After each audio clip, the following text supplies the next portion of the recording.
नमस्ते सर। नमस्ते मैम। नमस्ते सर। पूछा किसी से बैठने से पहले?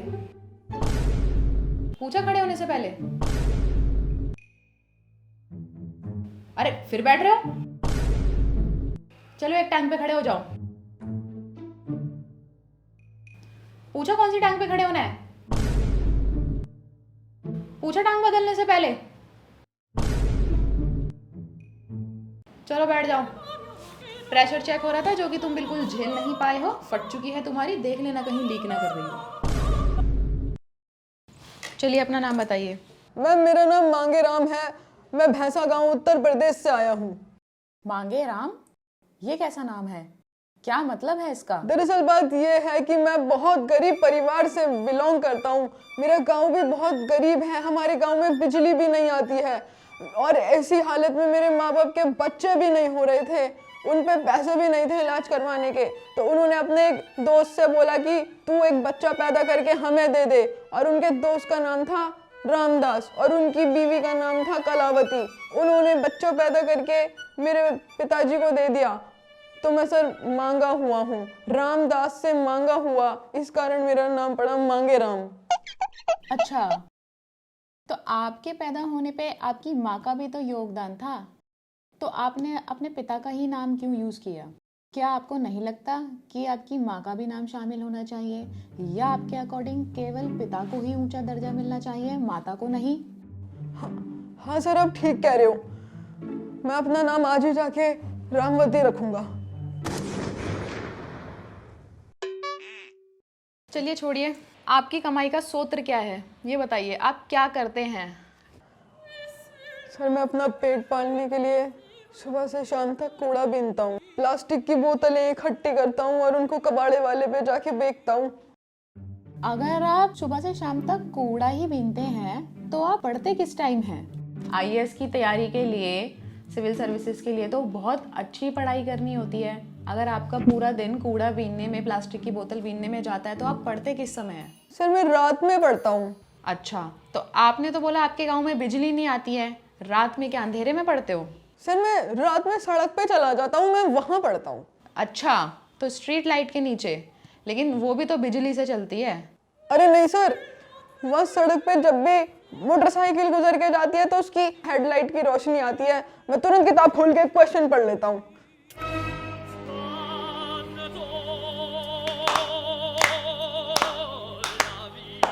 अच्छा, तुम्हारा फेवरेट शो कौन सा है? Indian Idol. तभी उससे इतना इंस्पायर्ड लग रहे हो। गरीबी कूट कूट के भर ली है अपने अंदर। पर टीवी तो तुम्हारे पास है नहीं, तुम बहुत गरीब हो, तो इंडियन आइडल देखते कहाँ हो? सर वो हमारे घर के पास हलवाई की दुकान है ना, उसके दुकान के बाहर खड़े होकर उसकी टीवी में देख लेता हूँ। पर गांव में तो बिजली है नहीं, हलवाई का टीवी कैसे चलता है? इन्वेटर से सर। पर इन्वर्टर चार्ज करने के लिए भी तो बिजली चाहिए, इन्वर्टर चार्ज कैसे होता है? सोलर पावर वाला इन्वर्टर सर। ओहो, फुल प्रैक्टिस की हुई है इसने गरीबी की। अच्छा चलो, तुमने कहा कि तुम गरीब हो, जो तुम ये इतना महंगा सूट पहन के बैठे हुए हो, ये कहाँ से लाए तुम? ये कैसे खरीदा तुमने? सर मैं ये भाड़े पे लाया हूँ। भाड़ा देने के पैसे हैं? मैं एक होटल वाले से मांग के लाया हूँ और मैं भी जाके उसके बर्तन साफ करूँगा पूरे दिन के। चलो छोड़ो, ये बताओ, अगर तुम आईएएस ऑफिसर बन गए तो तुम अपने गांव की तरक्की के लिए क्या करोगे? सर मैं रोड चौड़ी करवाऊंगा। रोड चौड़ी? किस लिए? सर ताकि उसमें से ज्यादा मोटरसाइकिल निकल सके, ज्यादा रोशनी आएगी तो ज्यादा क्वेश्चन पढ़ पाएंगे, हमारे गांव के बच्चे फिर पढ़ लिख के कुछ बनेंगे। अरे उसके लिए तो तुम अपने गांव में बिजली की व्यवस्था करवा सकते हो ना। हाँ सर, सही कह रहे हो सर, प्रेशर में आके कुछ भी बोल दिया सर। चलिए ठीक है, तुम्हारा इंटरव्यू हो गया है, तुम जा सकते हो। और मैं सर नहीं, मैम हूँ, समझे मांगे राम?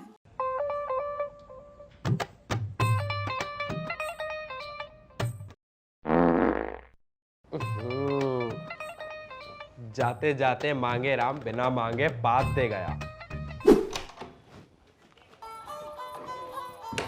नमस्ते सर। नमस्ते मैडम। नमस्ते सर। कहाँ से हो? हरियाणा से मैडम। चलिए अपना परिचय दीजिए। मलूक सिंह सहरावत हमारा नाम से है, हरियाणा जिला झज्जर अपना गांव से है। 100 बीघा जमीन अपने नाम से, घर में एक बापू, एक महतारी, एक छोटा भाई और 2 बड़ी बाणस है। That's all.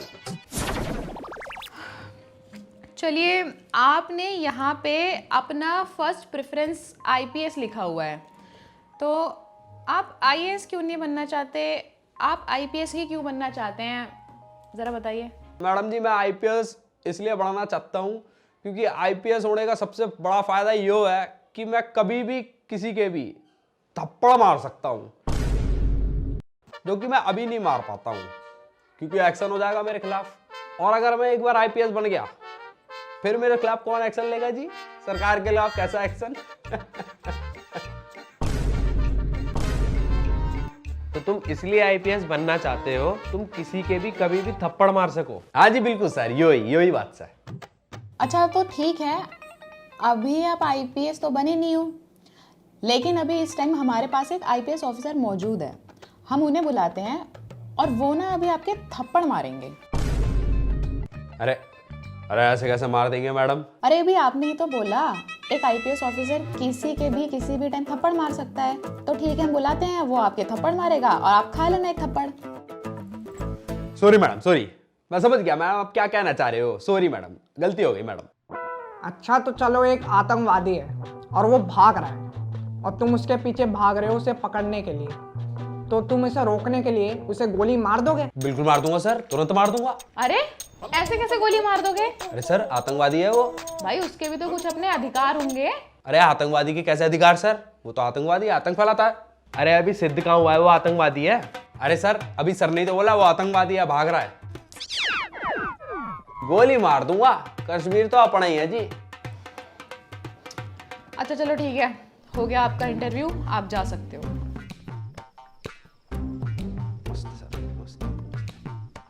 हाँ जी, अपना परिचय दीजिए। मैडम मेरा नाम शीतल सिंह है, मैं मुजफ्फरनगर की रहने वाली हूँ। अच्छा ये बताइए, आपके पीछे जो वॉल है उसका कलर क्या है? गुलाबी। अच्छा, तो आपने वॉल्स के कलर देख लिए थे? हाँ जी सर, मैं अलर्ट रहती हूँ, घुसते ही मैंने पूरा कमरा जांच लिया था। अच्छा, तो ये बताइए कि आपके पीछे जो तस्वीर है वो कितनी है? 3। बताइए किस तस्वीर में क्या चित्र बना हुआ है? मैम एक पेंटिंग में बच्चे प्लेग्राउंड में खेल रहे हैं, दूसरी पेंटिंग में बच्चे स्विमिंग पूल में तैर रहे हैं और तीसरी पेंटिंग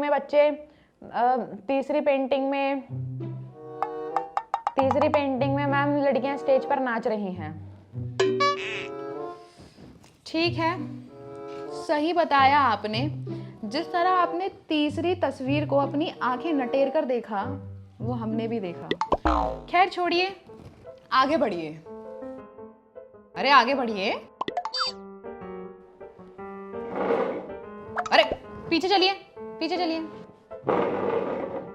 आगे बढ़ने का मतलब ये थोड़ा ना कि आप चेयर खिसका के आगे आ जाएंगी। अरे अपने इंटरव्यू में आगे बढ़िए। अच्छा तो ये बताइए कि अमेरिका में एक बच्चा पैदा होता है तो उसके दांतों का रंग क्या होता है? सिंपल है सर, दांत तो सबके वाइट ही रहेंगे ना, तो वाइट कलर के ही दांत होंगे उस बच्चे के। अच्छा तो आप ये मानती है कि बच्चे दांतों के साथ पैदा होते हैं? Sorry sir, next question. अच्छा, तो अब आप हमें बताएंगे कि नेक्स्ट क्वेश्चन पूछना है हमें। अच्छा, तो आपने अपनी वीकनेस पे लिखा हुआ है कि आपको कुत्तों से डर लगता है, आपको रोड क्रॉस करने से डर लगता है, आपको आग से डर लगता है और आपकी फर्स्ट प्रेफरेंस आईपीएस ऑफिसर है। तो आईपीएस ऑफिसर की जॉब तो बहुत ही बहादुरी की जॉब है, उसके लिए तो अंदर जोश होना चाहिए, लेकिन आपके अंदर तो डर भरा हुआ है, जोश तो है ही नहीं। नहीं जी मैडम, पूरा जोश है। क्या आपके अंदर वो जोश है? हाँ है। हाउस द जोश। Hi sir. क्या आपके अंदर सच में वो जोश है? है सर। अरे आग लग गई, आग लग गई, आग लग गई, आग आग।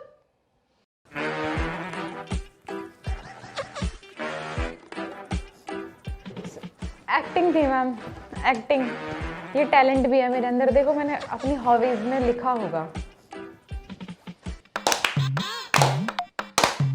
आउट।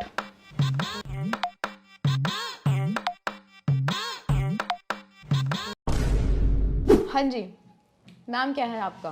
कमलेश कुमार। अच्छा, आपका अपना खुद का घर है या किराए का घर है? खुद का मैडम। जड़ समेत है आपका घर या फ्लैट है? फ्लैट। फ्लैट। कौन सी फ्लोर पे रहते हो? तीसरी। टोटल फ्लोर्स कितनी है फ्लैट में? 4। तो रोज चढ़ना उतरना तो होता ही होगा। जी बिल्कुल मैडम। तो आप ये बताइए, आपके फ्लैट में टोटल नंबर ऑफ स्टेयर्स कितनी है? अरे बताओ। मालूम नहीं मैम, कभी ध्यान नहीं दिया, गिना नहीं। तो इससे ये पता चलता है कि आप अपने जीवन में अलर्ट नहीं हैं। आपका अलर्टनेस लेवल 0 है, जो कि एक IAS और IPS के लिए बिल्कुल ठीक बात नहीं है। खैर छोड़िए, ये बताइए, आप मुझे अपने अंदर कोई ऐसी खूबी बताइए जो आम लोगों के अंदर देखने के लिए बहुत कम मिलती है। ऐसी क्या खूबी है आपके अंदर? मैम मैं 2.5 से 3 मिनट तक अपनी सांस रोक लेता हूँ और मुझे कुछ भी नहीं होता। 2.5 से 3 मिनट तक सांस रोक लेते हो? ऐसी खूबी आपके अंदर कैसे आई? मेरे पिताजी को पाद मारने की बहुत गंभीर बीमारी है और वो पल पल पाद मारते रहते हैं, जिस कारण मुझे अपनी सांस बहुत देर तक रोकनी पड़ती है। और आज मैं 2.5 से 3 मिनट तक अपनी सांस रोक लेता हूँ और मुझे यकीन है कि आगे मैं 5 से 10 मिनट तक अपनी सांस रोक लूँगा। और मुझे अपने पिताजी पे बहुत गर्व है कि उनके कारण मेरे अंदर ये टैलेंट आया है। तुम मुझे ही कुछ गंभीर किस्म के आदमी लग रहे हो। इतनी गंभीरता ठीक नहीं है सिविल सर्विसेज के लिए। तो मैं तुम्हें एक टारगेट देता हूँ, माहौल को थोड़ा हल्का करो, एक चुटकुला सुना के दिखाओ। चुटकुला? हाँ। अरे सुनाओ ना। सर चुटकुला ही याद कर रहा हूँ। हाँ तो चुटकुला कुछ ऐसा होता है, एक हिंदी के टीचर होते हैं, वो क्लास में बच्चों से कहते हैं कि आज पढ़ाई नहीं होगी, सब एक दूसरे को चुटकुला सुनाएंगे। तो वो राजू और चिंटू को खड़ा करके कहते हैं कि चलो तुम एक दूसरे के ऊपर चुटकुला सुनाओ और देखते हैं कौन जीतेगा। हाँ तो फिर चिंटू सुनाता है, चिड़िया बैठी पेड़ पे उसने दिया मुँह, सारे बच्चे मिलके बोलो राजू की माँ की चूत। फिर मास्टर जी बोलते हैं, अरे वाह बेटा, तुमने तो राजू की माँ ही चोट दी, चलो राजू बेटा तुम सुनाओ। हाँ तो फिर राजू सुनाता है, कबूतर बैठा पेड़ पे उसने दिया मुँह, चिंटू की माँ का भोसड़ा मास्टर की माँ की चूत। राजू रॉट master shot.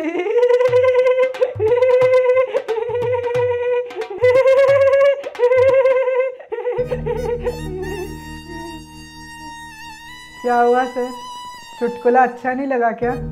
Raju rock. Master shot. And you get lost.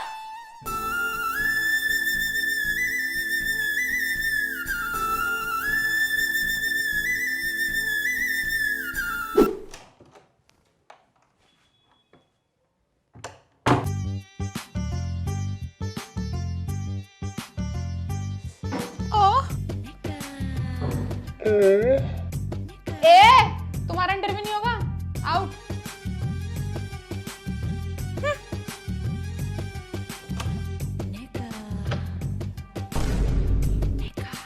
रुको रुको रुको रुको, अभी मत जाओ, एक सरप्राइज है। मैं किसी एक बंदे को गिफ्ट देने वाली हूँ और वो गिफ्ट मिलेगा।